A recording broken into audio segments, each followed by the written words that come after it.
বুবলির কোলে নতুন বাচ্চা, এমন একটি ভিডিও এখন ভাইরাল সামাজিক যোগাযোগ মাধ্যমে। নেটিজেনদের দাবি এই সন্তান শাকিব খানের। এখন এই বিষয়ে কি বললেন অপু বিশ্বাস? আমি এখানে সম্মান দেখিয়েছি তার বাচ্চাকে এবং তাকে। আমি এখানে কোনো ওই হিসিং ফিসিং এগুলো কোনো কিছুতেই আমি একদমই ইন্টারেস্টেড না। সম্পূর্ণ ভিডিও না দেখলে দারুণ একটি মিস করবেন, কারণ এরকম ভিডিও সচরাচর ইন্টারনেটে পাওয়া যায় না।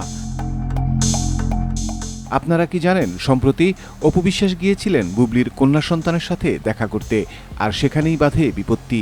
কি এমন ঘটেছিল সেদিন তা জানার আগে বলে রাখা দরকার, এখন পর্যন্ত বুবলি তার মেয়ে শার্লিন খানকে প্রকাশ্যে আনেননি। নিজের আত্মীয় স্বজন ছাড়া বাইরের কেউই এখন পর্যন্ত শাকিব বুবলির মেয়েকে দেখতে পারেনি। বুবলির মেয়ের বাবা যেহেতু শাকিব খান, তাই অপু চেয়েছিলেন তার সাথে দেখা করতে, কিন্তু দেখা করতে পারেননি অপু। এই বিষয়ে আমরা বুবলির সাথে টেলিফোনে যোগাযোগ করলে তিনি বলেন, অ্যাটলিস্ট আমাকে নিয়ে বলছে, ভিন্ন ধরনের গল্প সাজাচ্ছে, মিথ্যা কথা বলছে, দ্যাটস আ ডিফারেন্ট পার্ট।